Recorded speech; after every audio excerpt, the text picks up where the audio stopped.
Assalamualaikum warahmatullahi wabarakatuh. Saya Siti Aisyah binti Muhammad Aziz, pelajar tahun 3 PI kumpulan 1. Bukan. Tapi hari ini kita tidak membincangkan pasal kumpulan-kumpulan, sebab kita akan buat tugasan individu iaitu refleksi pembelajaran bagi subjek Psikologi Pendidikan menurut Perspektif Islam IIO 2003, di mana video refleksi ini berdurasi agak panjang dalam masa 25 ke 30 minit. Bukan 25 ke 30 minit dan terbahagi kepada 4 bahagian. Yang pertama bahagian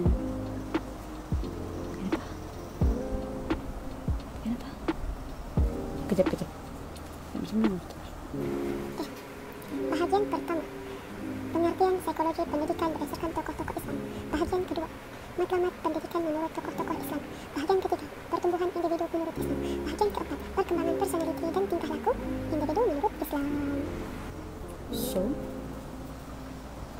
Semoga apa yang saya pelajari dapat saya bentangkan, dapat saya kongsikan di dalam video ini menurut kefahaman saya lah, dan semoga dapat markah 30 markah, amin, insyaallah kita dapatkan. Semoga anda bersama saya sepanjang video ini dalam setiap bahagian, stay tune.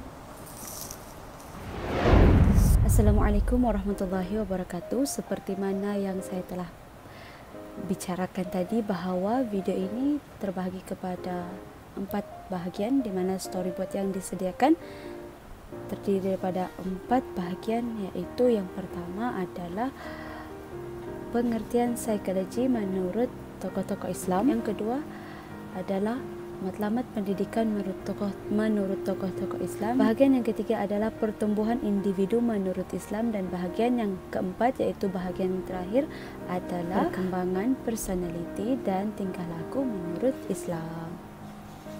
Baiklah, untuk bahagian yang pertama kita akan membincangkan mengenai pengertian psikologi pendidikan menurut tokoh-tokoh Islam. Pada bahagian ini saya bawakan 4 tokoh yang telah dipelajari, iaitu Imam Al-Ghazali, Al-Qabisi, Ibnu Sahnun dan Ibnu Khaldun, serta pandangan-pandangan mereka terhadap psikologi pendidikan. Bagi tokoh yang pertama, iaitu Imam Al-Ghazali, beliau berpendapat bahawa psikologi pendidikan lebih tertumpu kepada metod keteladanan, motivasi dan nasihat. Bagi beliau, lebih dekat kita dengan murid tersebut, maka lebih kita kenal psikologinya, dan dengan itu kita mudah untuk mengajarkannya, dan murid juga mudah untuk menerima apa yang kita ajarkan. Psikologi pendidikannya tertumpu kepada bagaimana pendidikan mampu untuk mengubah tingkah laku manusia menjadi manusia yang berakhlak mulia berdasarkan keteladanan, motivasi dan nasihat. Bagi tokoh yang kedua, iaitu Al-Qabisi, pandangan beliau terhadap psikologi pendidikan, beliau menekankan bahawa pendidikan perlu diajarkan kepada kanak-kanak sejak mula lagi, kerana ia boleh menjadi tabiat. Jika baik yang diajarkan kepada kanak-kanak, maka baiklah perkembangan kanak-kanak tersebut. Beliau juga berpendapat bahawa kanak-kanak perlu dididik dengan tekun dan prihatin. Pendidikan akan mudah disampaikan sekiranya psikologi kanak-kanak berada dalam keadaan yang baik. Jadi, guru-guru perlu memastikan psikologi kanak-kanak berada dalam keadaan yang baik supaya pengajaran menjadi lebih berkesan. Tokoh yang ketiga adalah Ibnu Sahnun, di mana beliau menitik beratkan pendidikan melalui Al-Quran, dan pada beliau hukuman boleh dijadikan sebagai metod pengajaran, kerana pada beliau sekiranya pelajar melakukan kesilapan dan guru memberikan hukuman, maka pelajar akan ingat hukuman tersebut dan tidak akan mengulangi kesalahan tersebut lagi. Jadi psikologi pelajar tahu bahawa sekiranya dia melakukan perkara itu lagi dan dia akan dihukum. Tapi perlu diingatkan bahawa hukuman tersebut adalah atas dasar alat pedagogi semata-mata dan bukan untuk melepaskan amarah. Seterusnya, tokoh yang terakhir yang dikenali sebagai Ibnu Khaldun, beliau pula mengatakan bahawa psikologi pendidikan merupakan proses pengajaran tingkah laku seseorang individu yang terhasil daripada asimilasi antara warisan masyarakat yang saling mempengaruhi sesama individu. Beliau berpendapat bahawa bagaimana pendidikan itu dipengaruhi oleh masyarakat di sekelilingnya. Beliau sangat menitikberatkan mengenai lingkungan sosial kerana pada beliau lingkungan sosial sangat mempengaruhi pendidikan seseorang, di mana sebagai contoh, sekiranya lingkungan sosial tersebut beranggapan bahawa pelajaran itu tidak penting, maka beliau akan dibesarkan dengan mindset bahawa pendidikan itu tidak penting. Lalu beliau tidak mahu belajar. Jadi perkara ini sepatutnya dielakkan. Ibnu Khaldun menggalakkan guru untuk memotivasikan murid-muridnya agar tidak terpengaruh dengan lingkungan sosialnya sesuai dengan pendapat Ibnu Khaldun yang menjadikan pendidikan mampu membangunkan peradaban supaya generasi yang akan datang tidak akan sama dengan generasi yang sekarang. Okay. So, kita dah selesai dalam bahagian pertama. Sekejap. Aduh. Tutup tempat guys. Kalau kita masuk. Aduh. Lepas tu kita nak pergi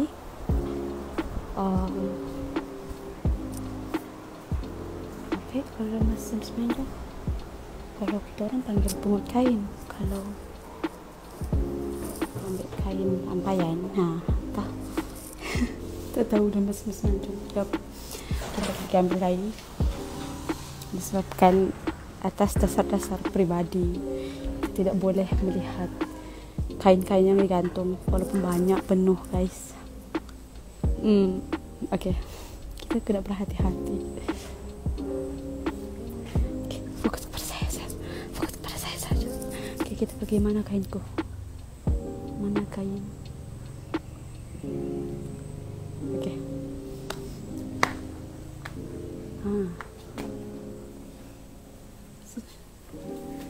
Sejuk sudah kan maghrib. Okay, so saya mau ambil kain. Jadi kita pergi kepada bahagian yang seterusnya, bahagian yang kedua. Kita pergi kepada bahagian yang kedua, yaitu matlamat pendidikan menurut tokoh-tokoh Islam. Pada bahagian ini juga saya datangkan 4 tokoh sama seperti pada bahagian pertama, yaitu tokoh Imam Al-Ghazali, Al-Qabisi, Ibnu Sahnun dan Ibnu Khaldun. Matlamat pendidikan bagi Imam Al-Ghazali adalah tercapainya kesempurnaan insani yang membawa pendekatan diri kepada Allah dan membawa kebahagiaan dunia dan akhirat. Pada beliau, pendidikan mampu untuk mendekatkan diri kepada Allah. Bagi Al-Qabisi pula, matlamat pendidikan beliau adalah mengembangkan kekuatan akhlak, menumbuhkan rasa cinta terhadap agama, berpegang teguh terhadap ajaran Allah, dan berperilaku yang bersesuaian dengan nilai-nilai murni. Pada beliau, pendidikan untuk membentuk seseorang yang berakhlak dan menerapkan nilai-nilai murni di dalam kehidupan mereka. Bagi tokoh yang ketiga yaitu Ibnu Sahnun, matlamat pendidikan bagi beliau adalah berusaha membekalkan murid dengan pengetahuan-pengetahuan yang diperlukan untuk mereka beradaptasi sesuai dengan kehidupan seharian dan melatih mereka untuk berfikir secara logik. Pada beliau, pendidikan untuk membantu mereka, yakni murid, dalam berfikir secara logik, dan pendidikan juga mampu untuk membantu mereka beradaptasi dengan berbagai cabaran yang dihadapi dalam kehidupan. Bagi tokoh Ibnu Khaldun pula, beliau berpendapat bahawa pendidikan bermatlamat untuk membangunkan masyarakat dengan mengubah nilai-nilai kehidupan yang diperolehi daripada pengalaman sesama masyarakat demi meneruskan kelangsungan sesebuah peradaban manusia. Bagi beliau, pendidikan adalah untuk merubah pemikiran lingkungan sosial menjadi lebih baik sehingga ia boleh mencipta satu peradaban yang tidak akan sama lagi dengan lingkungan sosial yang sebelumnya. So, dah selesai untuk bahagian yang kedua. Kena kita nak buang sampah. Ini sampah.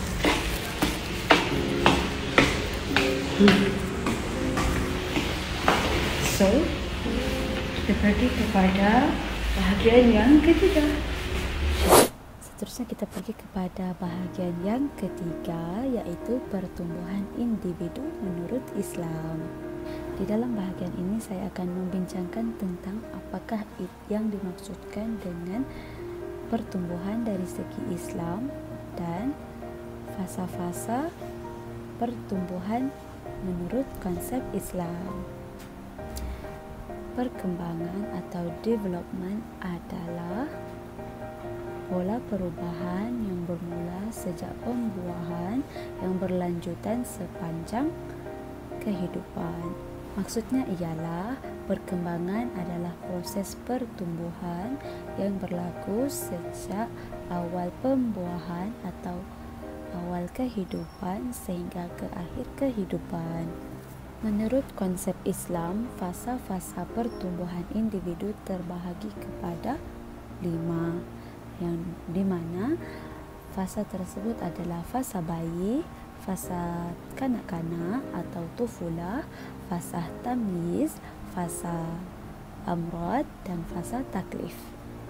Fasa yang pertama dalam pertumbuhan individu adalah fasa bayi, iaitu fasa pada 0 hingga 2 tahun, di mana pada fasa ini perlunya untuk mengembangkan kasih sayang secara dua arah, di mana ibu memberikan kasih sayangnya dan pada masa yang sama ibu perlu berusaha untuk mengembangkan kemampuan anak dalam memberi respon.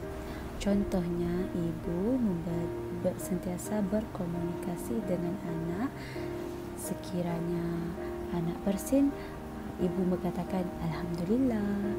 Sekiranya anak menangis, maka katakan kenapa menangis, macam tu.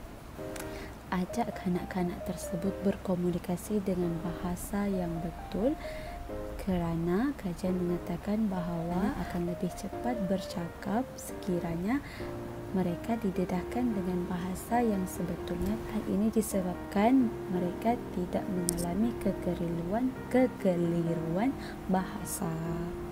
Fasa yang kedua adalah fasa kanak-kanak, iaitu fasa tufulah.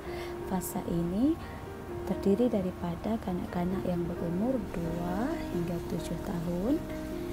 Di mana fasa ini merupakan fasa yang penting kerana pada fasa inilah ibu bapa bertanggungjawab untuk mendidik anak-anak mengenal asas akidah, iaitu mengenalkan mereka kepada Tuhan mereka iaitu Allah dan mengajarkan mereka asas-asas tauhid. Jadi mereka tahu bahawa mereka itu adalah umat Islam yang perlu mentauhidkan Allah. Dengan penanaman tauhid yang diajarkan, maka kanak-kanak dapat mengenali agama dan Tuhannya. Fasa yang ketiga adalah fasa tamyiz, iaitu fasa di mana kanak-kanak berumur 7 hingga 10 tahun. Pada fasa ini, anak-anak sudah tahu membezakan yang mana baik dan yang mana buruk. Jadi, ibu bapa berperanan untuk mendegaskan lagi pendidikan syariah kepada mereka. Ajak mereka untuk berpuasa, ajar mereka untuk cara bersolat yang benar, ajak mereka untuk pergi ke masjid, ajak mereka untuk melakukan adab-adab rumah seperti adab makan, adab mandi, adab tidur. Galakkan syariah, tegaskan syariah di dalam kehidupan mereka supaya dari kecil lagi mereka terbiasa dengan syariah-syariah ini sehingga mereka menginjak dewasa. Seterusnya adalah fasa amrod. Fasa amrod adalah fasa di mana kanak-kanak berumur 10 hingga 15 tahun. Pada fasa ini, kanak-kanak mulai mengembangkan potensi dirinya dan memiliki rasa tanggung jawab yang penuh. Dalam Islam, fasa ini juga merupakan fasa akil baligh kepada anak-anak sehingga mereka sudah pandai menggunakan akal mereka dengan baik.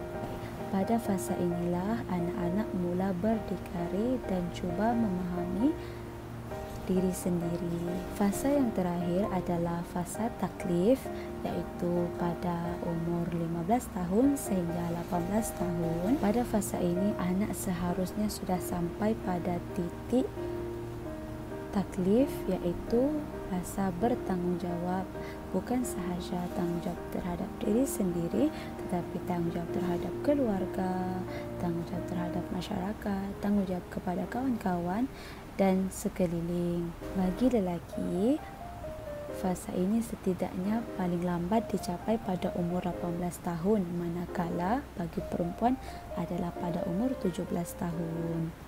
Pada fasa inilah anak-anak mula berfikir secara matang dan rasional serta mampu untuk membuat keputusan sendiri. Jadi kita teruskan, kita dah habis dengan bahagian ketiga. Kita teruskan kepada bahagian yang keempat. Seterusnya kita pergi kepada bahagian yang keempat, yaitu perkembangan personaliti dan tingkah laku individu menurut Islam. Pada bahagian ini, saya akan terangkan terlebih dahulu mengenai konsep tingkah laku menurut tokoh-tokoh Islam.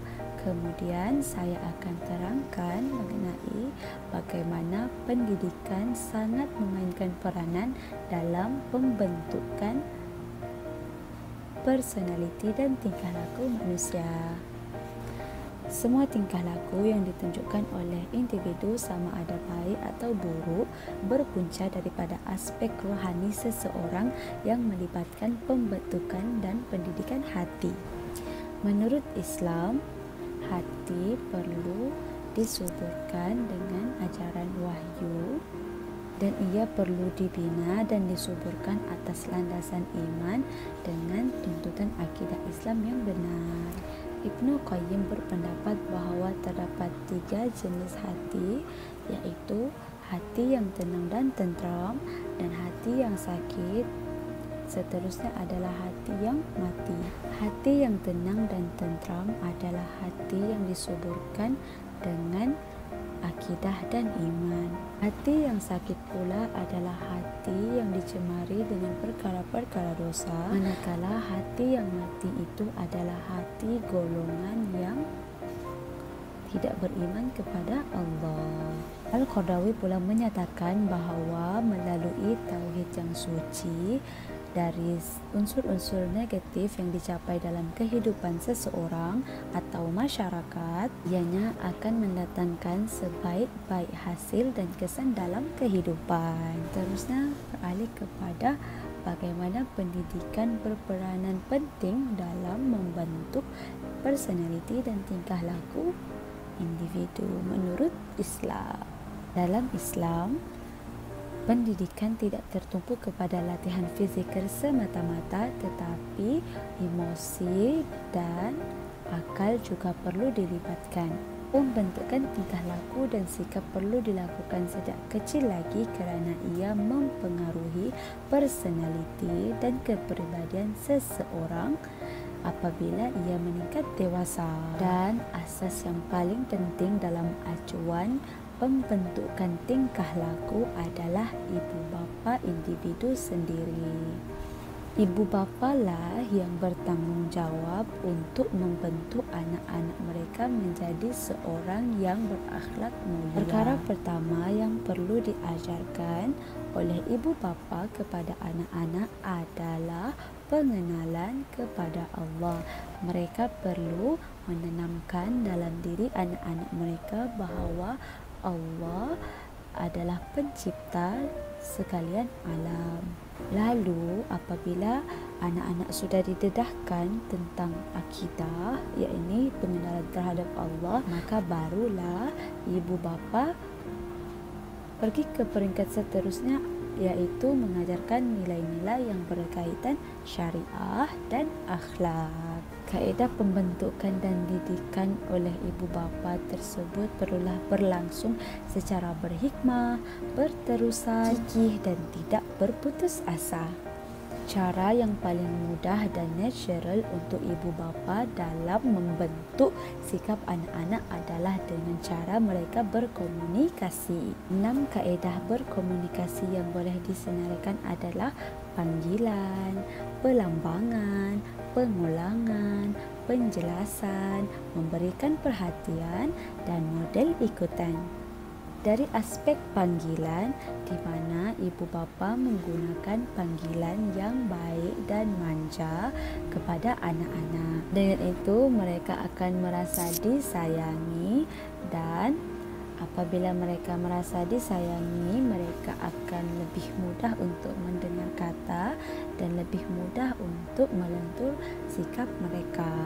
Dan ibu bapa perlu elakkan berkomunikasi dengan mereka apabila dalam keadaan emosi dan marah, kerana dikhawatiri bahawa kata-kata yang dikeluarkan pada ketika itu cenderung menjadi kasar dan menyakitkan hati anak-anak. Biasakan anak-anak hidup dalam persekitaran yang positif dengan interaksi yang baik dan positif. Dalam aspek pelambangan pula, ibu bapa memberikan lambangan atau contoh dalam memberikan nasihat. Ibu bapa perlulah menggunakan contoh yang dekat dan mampu untuk difahami dengan mudah oleh anak. Sebagai contoh, ibu bapa menasihati anak-anak supaya tidak sombong walaupun memiliki pengetahuan yang lebih banyak, dengan menanalogikan padi sebagai lambang, di mana padi semakin tumbuh semakin tunduk. Jadi anak-anak perlulah semakin berisi dan semakin membesar dan semakin mengetahui hal-hal baru, maka perlulah semakin merendah diri. Dari aspek yang ketiga, iaitu pengulangan, adalah pengulangan yang dilakukan agar nasihat atau larangan itu melekat dengan lebih berkesan kepada anak-anak. Contohnya, ibu bapa mengajarkan anak-anak untuk mengucapkan Alhamdulillah selepas bersin, dan setiap kali anak-anak bersin, ibu bapa akan mengingatkan untuk mengucapkan Alhamdulillah. Dengan ini mereka akan terbiasa apabila setelah bersin maka perlu ucapkan Alhamdulillah. Aspek yang keempat adalah penjelasan. Ibu bapa perlu menjelaskan kenapa mereka melarang anak melakukan perkara itu atau menyuruh anak melakukan perkara itu, kerana pada dasarnya setiap anak-anak mahu mengetahui kenapa mereka tidak boleh melakukan itu atau kenapa mereka mesti melakukan itu. Contohnya, ibu bapa menyuruh anak-anak membasuh tangan sebelum makan, tapi mereka tidak mahu dan mereka tanyakan kenapa. Lalu ibu bapa mendatangkan penjelasan bahawa kalau kita tak cuci tangan, maka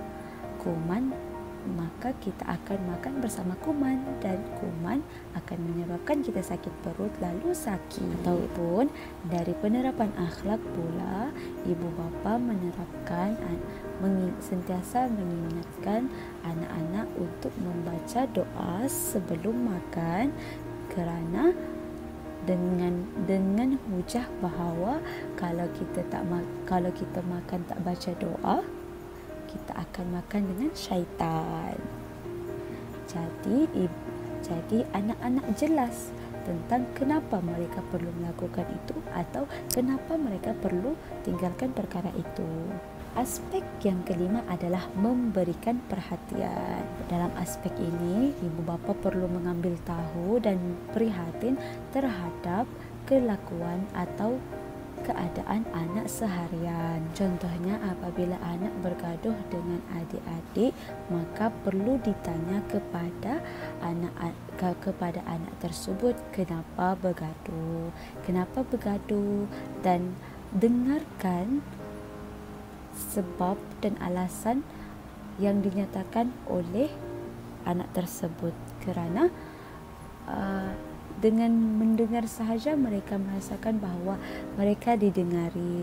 Lalu sambil mendengar, ibu bapa perlulah mengusap atau menasihati dengan kata-kata yang baik, dengan contohnya mengatakan bahawa tak baik macam tu, abang kena mengalah, tak baik berebut-rebut mainan macam tu.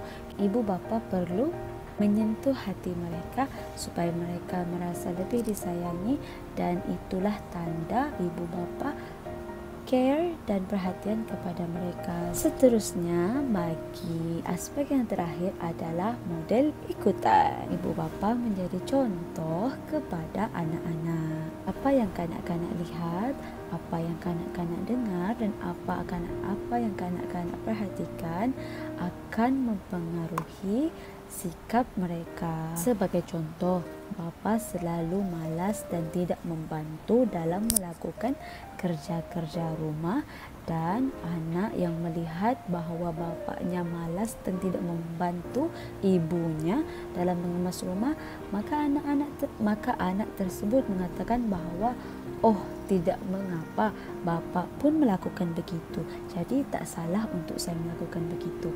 Perkara ini adalah sangat perlu dielakkan, kerana contoh yang tidak baik akan memberi kesan kepada perkembangan mereka. Jadi ibu bapa perlu menjadi contoh dengan menunjukkan sifat-sifat yang baik dan berkomunikasi dengan baik. Anak-anak terbiasa dengan perkara tersebut lalu mengikutinya. Alhamdulillah, kita dah selesai keempat bahagian dan saya nak tidur, tapi kita perlu edit dulu sikit, dan semoga video ini menjadi manfaat, tidak kiralah dari aspek ibu bapa atau anak-anak dan para guru khususnya. Doakan saya, wish me luck. Bye bye.